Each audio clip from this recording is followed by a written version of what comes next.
ഷിരൂരിൽ കാണാതായ അർജുന്റെ കുടുംബം മാധ്യമങ്ങളോട് സംസാരിക്കുകയാണ്. അതിലേക്ക് കാര്യങ്ങളൊക്കെ അറിയാത്ത ഏതെങ്കിലും ഇതിൻ്റെയൊക്കെ എങ്ങനത്തെ റെസ്ക്യൂ പ്രവർത്തനങ്ങൾക്ക് മെനക്കെടുന്ന ആരെങ്കിലും ഇല്ലാത്തവരുണ്ടോ? എത്രയും പെട്ടെന്ന് അവർക്ക് നീതി കിട്ടാൻ വേണ്ടിയിട്ട് 2 ദിവസം അശ്രദ്ധ തന്നെ കാണിച്ച്, പിന്നെ കാട്ടിൽ മോൻ ഉണ്ടാവും എന്നുള്ള വിചാരത്തിൽ ഞങ്ങളെയും കൂടി ഒരു തീർന്നാലും പോലീസിലൊക്കെ അറിയിച്ച് അവരൊക്കെ വേണ്ട തരത്തിൽ ചെയ്യുമെന്ന് വിചാരിച്ചിട്ടാണ് ഞങ്ങൾ ഈ കാര്യങ്ങൾക്ക് ആ 2 ദിവസം ഉദ്യോഗസ്ഥന്മാരെ വിശ്വസിച്ച് വിട്ടുകൊടുത്തത്. പിന്നെ ഞങ്ങൾ അതിന് അനക്കം വരുന്നില്ല എന്ന് കണ്ടിട്ടാണ് ഇമ്പളെ MP ഇമ്പളെ സംസ്ഥാനത്തെ ഭരണമായിട്ടുള്ള ആളുകളായിട്ട് ബന്ധപ്പെട്ടിട്ട് അതിന് ശേഷമാണ് അവിടേക്കൊരു ഇളക്കം വരുന്നത്. ഈ ഇളക്കം ഇപ്പോൾ പറയാമെന്നല്ലാതെ അവിടെ ഒന്നും സംഭവിക്കുന്നില്ല. മോൻ കുടുങ്ങിയെന്ന് പറയുന്ന മൺകൂനയുള്ള സ്ഥലത്ത് എത്രയോ ട്രക്കുകൾ വിശ്രമിക്കുന്ന സ്ഥലമാണ്. അവിടെ റോഡിൻ്റെ മറു സൈഡിൽ ഹോട്ടലിൻ്റെ അടുത്ത് ഒരു 3 വണ്ടിയും ഒരു ട്രക്കും മറ്റ് ചെറിയ 2 വണ്ടികളും ഭക്ഷണം കഴിക്കുന്ന അവിടെ മാത്രം ശ്രദ്ധ പോയി. ഇപ്പുറത്ത് 15-ലധികം ആളുകളും 5-6 വണ്ടികളും ഉണ്ടെന്ന്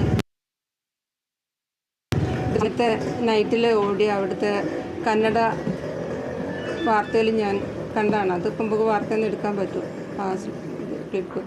പിന്നെ അതൊക്കെ കണ്ടിട്ട് ഒരാളും അതൊന്നും ശ്രദ്ധിച്ചില്ല. ദൃക്സാക്ഷി പറഞ്ഞതുപോലും അവിടെ ശ്രദ്ധയിൽ പോയില്ല. ഇത്രയും ജീവനുകൾക്ക് യാതൊരു വിലയില്ല. ആദ്യം അവിടെ രാത്രി 10:30 ഞങ്ങൾ വിളിച്ചിട്ട് അടുത്ത പോലീസ് സ്റ്റേഷനിൽ അങ്കോള സ്റ്റേഷനിൽ അറിയിക്കുന്ന സമയത്ത് അവർ പറയുന്നത് നേരത്തെ തന്നെ ഞങ്ങൾക്ക് വാഹനത്തിൻ്റെ ഉടമ ഇങ്ങനെയൊരു പരാതി തന്നു. പിന്നെ ഞങ്ങൾ ഫോട്ടോ ഒക്കെ അയച്ചു കൊടുത്ത് കാര്യങ്ങൾക്കൊന്നും ഒരു മൂവ്മെൻറ്റും വരുന്നില്ല. റോഡ് ക്ലിയറാക്കി കൊണ്ടുവന്നു, മറ്റേ ഭാഗവും ക്ലിയറാക്കി. റോഡിൻ്റെ സൈഡിലേക്ക് വണ്ടികൾ നിർത്തിയിട്ട് ആളുകൾ വിശ്രമിക്കുന്ന ഒഴിഞ്ഞ സ്ഥലം അവിടെ മണ്ണ് 10 മീറ്ററിലധികം പൊന്തി കിടക്കുന്നുണ്ടെന്ന് അവിടുത്തെ ഡ്രൈവർമാരാരോ എടുത്തിട്ട് പബ്ലിഷ് ചെയ്ത വീഡിയോ അത് കൊടുത്തിട്ടും ആരും അതിനെപ്പറ്റി ശ്രദ്ധിക്കുന്നില്ല. ഇപ്പോൾ അവിടേക്ക് മണ്ണെടുക്കാൻ 3 ദിവസമായിട്ട് തുടങ്ങിയിട്ട് ഈ മോനെ മാത്രം വിചാരിച്ചാണ് അവിടെ മണ്ണെടുക്കൽ തുടങ്ങിയത്. അവിടെ വാഹനം കിട്ടുന്നുണ്ട്, ബോഡികൾ കിട്ടുന്നുണ്ട്, ഒന്നും പുറലോകം അറിയുന്നില്ല. ഈ മോൻ്റെ വണ്ടി എത്തുമ്പോഴത്തേക്ക് എത്ര വണ്ടി കിട്ടി എന്നുള്ള കാര്യങ്ങളൊക്കെ പുറലോകം അറിയണം. എല്ലാവർക്കും നീതി കിട്ടണം. ഞങ്ങൾക്ക് ഞങ്ങളെ മോനെ എത്രയും പെട്ടെന്ന് കിട്ടണം. പിന്നെ അവിടുത്തെ സംവിധാനങ്ങളിൽ വിശ്വാസം ഞങ്ങൾക്ക് കുറഞ്ഞു. ഒന്നുകിൽ പട്ടാളത്തിന് ഇറക്കുക, അല്ലെങ്കിൽ കേരളത്തിലെ സന്നദ്ധരായ ജനങ്ങളെ വിടാൻ വേണ്ടിയിട്ട് അത് ചെയ്യാൻ വേണ്ടിയിട്ടുള്ള സമ്മതം അവർ കൊടുക്കുക.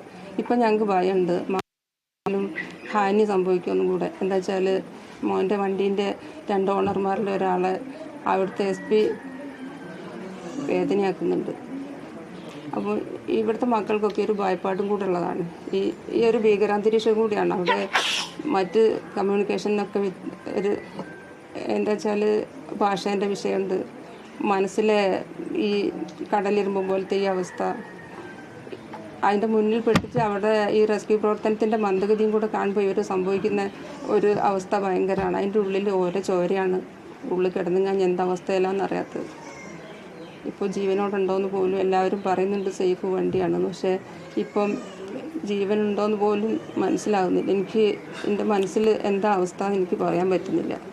ഇങ്ങനെയൊക്കെ അല്ലാതെ എനിക്ക് പറയാൻ പറ്റില്ല. എത്രയും പെട്ടെന്ന് ഒരു ചെയ്യാൻ പറ്റില്ല, ഒരു ചെയ്യണ്ട. ഇമ്പളെ കേരളത്തിലെ ആളുകളെ വിടാനുള്ളൊരു അനുഭവം കൊടുക്കുക. അല്ലെങ്കിൽ പട്ടാളത്തിൽ ഇന്ന് മുതൽക്ക് അവിടെ ഇത് കിട്ടുന്നവരെ മുഴുവനാകുന്നവരെ ഇത് നിർത്തി അവിടുന്ന് കിട്ടിയ വണ്ടികളെക്കുറിച്ചും അവിടുന്ന് കിട്ടിയ ബോഡികളെക്കുറിച്ചും പുറലോകത്തിനെ അറിയിക്കാൻ കൂടുള്ള എല്ലാവർക്കും നീതി കിട്ടണം. എത്രയോ വീട്ടുകാർ ഇപ്പോൾ ആരോ ആൾക്കാർ അവിടെ കുടിയും കിടക്കുന്ന അറിയുന്ന പോലുമില്ല.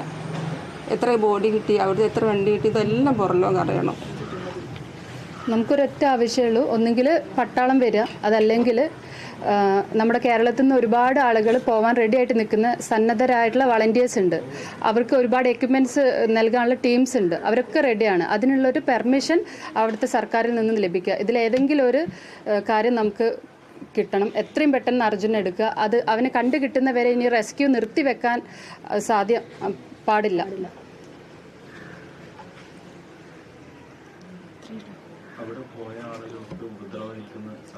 ഉണ്ട്. അതിപ്പം ട്രിവാൻഡ്രത്ത് നിന്ന് ഒരാൾ ഇപ്പം സ്വന്തം റിസ്കിൽ അങ്ങോട്ട് പോയി എന്ന് പറഞ്ഞിട്ടുണ്ടല്ലോ. പുള്ളീനെയും കൊണ്ട് അങ്ങോട്ട് പോകുമ്പോഴാണ് ഇവർ തടഞ്ഞു വെക്കുന്നത്. ആൾക്ക് എന്ത് ലൈസൻസാണ് ഉള്ളത്. അപ്പം ആ ഒരു ടോക്കിൻ്റെ ഇടയിലാണ് അവിടുത്തെ ഒരു ഉന്നത പോലീസ് ഉദ്യോഗസ്ഥൻ വന്നിട്ട് അവരുടെ ഒരു ആളെ മർദ്ദിക്കുന്നത്, നമ്മുടെ ഒരു മർദ്ദിക്കുന്നത്. അവർക്കിപ്പോൾ ഭയങ്കര പേടിയുണ്ട്. അവിടെ എന്തൊക്കെയോ അവരുടെ ഡിലേ ഇപ്പം പബ്ലിക് അറിഞ്ഞു പോകുന്നതിൻ്റെ ഒരു ദേഷ്യം കൂടി അവർക്ക് ഇപ്പോൾ ഉള്ളിലുണ്ട്. അപ്പം നമുക്ക് ഭയങ്കര ബുദ്ധിമുട്ടുണ്ട്. നമ്മുടെ ആളുകൾ അവിടെ ഉണ്ട്, അവർ സേഫ് ആണോന്നൊന്നും നമുക്ക് അറിയില്ല. എത്രയും പെട്ടെന്ന് അവിടെ നിന്നൊന്ന് രക്ഷപ്പെട്ട് വന്നാൽ മതി, അത്രയേ ഉള്ളൂ. അതിന് വേണ്ട കാര്യങ്ങൾ എല്ലാവരെയും സപ്പോർട്ടോട് കൂടി നമുക്ക് കിട്ടണം.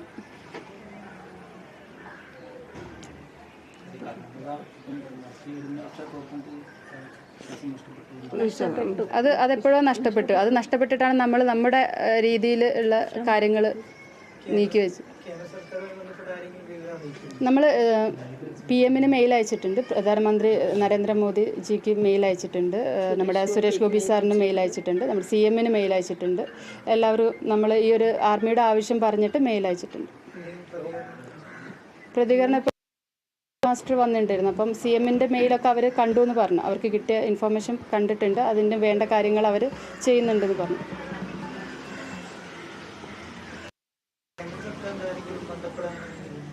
അവിടെയുള്ള ആളുകൾ അപ്പം അമ്മേനെയൊക്കെ വിളിക്കുന്നുണ്ടായിരുന്നു. ആ ഉത്തര കന്നഡയിലുള്ള ഓഫീസേഴ്സും കാര്യങ്ങളൊക്കെ അവിടുത്തെ ഓഫീഷ്യൽസ് വിളിക്കുന്നുണ്ട്, സംസാരിക്കുന്നുണ്ടായിരുന്നു.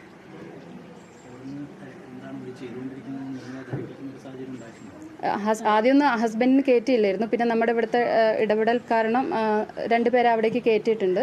അപ്പോൾ നമുക്ക് അവർ ഇൻഫർമേഷൻ തരുന്നുണ്ട്. അവരുടെ ആ ഒരു ഹോപ്പ് നഷ്ടപ്പെട്ടതുകൊണ്ടാണ് നമ്മളിപ്പോൾ മുന്നോട്ട് വന്നത്. കാരണം ഹസ്ബൻഡ് പറഞ്ഞു ഈ ഒരു രീതിയിൽ പോയാൽ ഇനിയും ഒരു കാര്യമില്ല, ഇപ്പം എല്ലാ ഇമ്പാക്റ്റും അവിടെ വന്നിട്ടും കൂടിയും ഇങ്ങനെയാണ് പോകുന്നതെങ്കിൽ നമുക്കൊരു കാര്യമില്ല. അതുകൊണ്ടാണ് നമ്മൾ ഈ ഒരു ആവശ്യമായിട്ട് വരുന്നത്. ഇപ്പോൾ ആൾ അവിടെ എത്തിയിട്ടുണ്ട്. അപ്പം റെസ്ക്യൂ ഒരു ഓപ്പറേറ്റർ അവിടെ എത്തിയിട്ടുണ്ട്. അപ്പം അവിടുത്തെ SP പറഞ്ഞത് എത്രയും പെട്ടെന്ന് നിങ്ങൾ അർജുനെ കണ്ടുപിടിച്ച് കൊടുക്കണം എന്ന് ഇപ്പോൾ പറയുന്നുണ്ട്.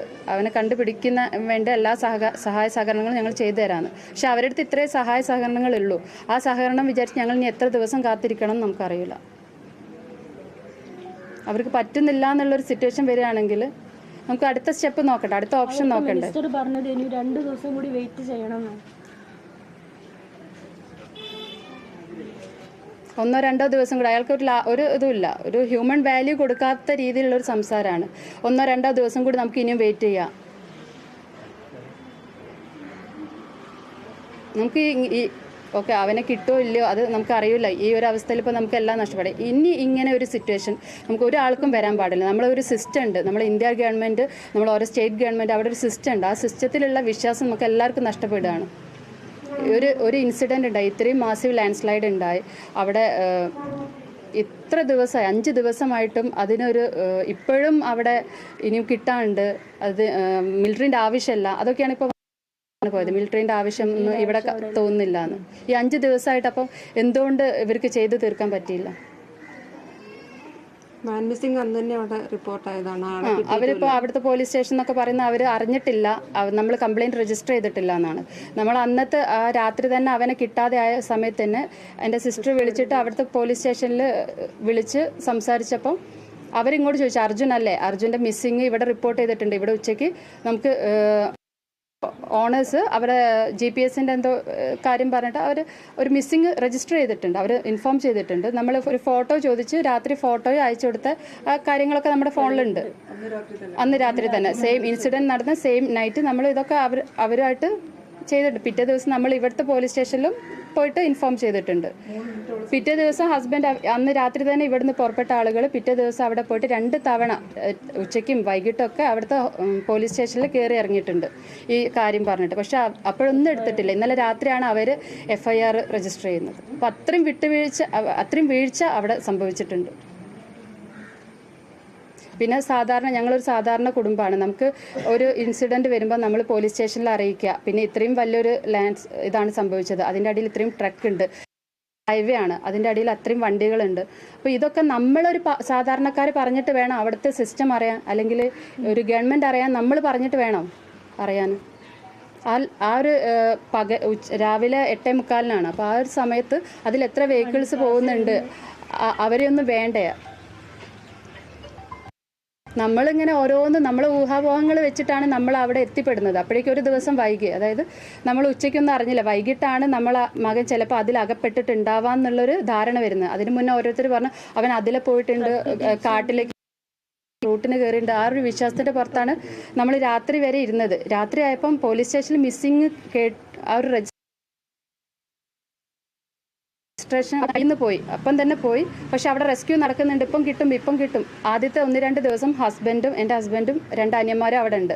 അവരുടെ കൂടെ ലോറി ഓണറും വേറൊരു ഡ്രൈവറും ഉണ്ട്. ഇവരൊരു 4-5 പേരും, റെസ്ക്യൂ നടക്കുന്ന സ്ഥലത്ത് ഒരു 10 പേരും. ഈ ഒരു 10-15 പേരല്ലാതെ ഇത്രയും ഒരു ഇൻസിഡൻറ്റ് നടന്ന സ്ഥലത്ത് അധികം അവർ അയച്ചിരുന്ന വീഡിയോസിലൊന്നും ചില സമയത്ത് ആളുകളെ അല്ല. അപ്പം നമുക്ക് അവരുടെ അതിലുള്ള വിശ്വാസം നഷ്ടപ്പെട്ടതിന് ശേഷമാണ് നമ്മൾ അവരെ വിശ്വസിച്ച് പോയി. 1-2 ദിവസം കൊണ്ട് നമ്മൾ കണ്ടുപിടിക്കുന്നുള്ളൊരു വിശ്വാസം. പിന്നെ നമ്മളും വിചാരിക്കുന്നില്ല അവൻ അവിടെ ഉണ്ടാവരുത്, മറ്റു വഴിക്ക് കൂടെ അവൻ രക്ഷപ്പെടണേ എന്നുള്ള ലാസ്റ്റ് പോസിബിലിറ്റിയാണ്. നമ്മൾ കാട്ട് കയറാന്ന് പറഞ്ഞിട്ടാണ് ഇവർ പോകുന്നത്. പക്ഷെ അവിടെ കുറച്ചുകൂടി നീക്കാനുള്ളൂ എന്ന് അവിടെയുള്ള അതോറിറ്റീസ് അവരെ പറഞ്ഞ് കബളിപ്പിക്കുകയാണ്. ഇതാ കുറച്ചും കൂടി നീക്കാണ്ട്, ഇനി ഇച്ചിരി മീറ്ററും കൂടിയേ ഉള്ളൂ. അവരങ്ങോട്ട് കയറ്റുന്നുമില്ല, ആ ഒരു സ്ഥലത്തേക്ക് അങ്ങനെ വിടുന്നുമില്ല. അവരെപ്പോഴും ആ വണ്ടിയിലിരുന്നിട്ട് അവരൊരു ഭാഗത്ത് നിൽക്കുമ്പോൾ ചില സ്ഥലത്തൊക്കെ കടന്നു വീഴുന്നുണ്ട്. എന്നിട്ട് അവർ റൂട്ട് മാറ്റി ഇങ്ങനെ അവിടെ തന്നെ നിൽക്കുകയാണ്. 5 ദിവസമായി ഇത് തുടങ്ങിയിട്ട്. ഇനി നമുക്ക് ആരും കാത്തു നിൽക്കാനില്ല. ഒരാളെ മിസ്സിങ് പറഞ്ഞിട്ട് അതിൻ്റെ ഉള്ളിൽ നിന്ന് വേറെ ട്രക്കുകൾ ബോഡികളും ഒക്കെ കിട്ടിയിട്ടുണ്ട്. അതും കൂടെ പുറത്തു വരണം.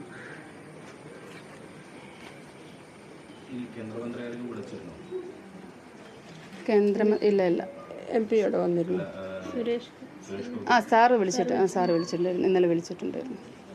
സാറ് ഞങ്ങൾ പറഞ്ഞു സാർ, സുരേഷ് ഗോപി സാറ് വിളിച്ചപ്പോൾ സാർ നമുക്ക് ഇന്ത്യൻ മിലിറ്ററി സേഫ് ഉള്ളത് അത് അവരുടെ ഒരു ഇടപെടൽ വരുത്തണം എന്ന് പറഞ്ഞപ്പോൾ സാറ് പറഞ്ഞ് നേവിയും എയർഫോഴ്സും ഒക്കെ ഉണ്ട്. നമ്മൾ പറഞ്ഞു നേവി ഉണ്ടായിട്ട് കാര്യമില്ല, പിന്നെ സാറ് അവരേതായാലും പോയി നോക്കട്ടെ, അവിടെ എന്തിൻ്റെ ആവശ്യമാണ് നോക്കട്ടെ എന്ന് പറഞ്ഞിട്ടുണ്ട്. എന്താണെങ്കിലും കുഴപ്പമില്ല, അർജുന് കിട്ടുന്നവരെ അറ്റ്ലീസ്റ്റ് നിങ്ങളെ സപ്പോർട്ടെങ്കിലും ഞങ്ങളെ കൂടെ വേണം. ഇനി കിട്ടുന്നവരെ നിർത്തി വെക്കാൻ പാടില്ല. റെസ്ക്യൂ നിർത്തി വെക്കരുത്.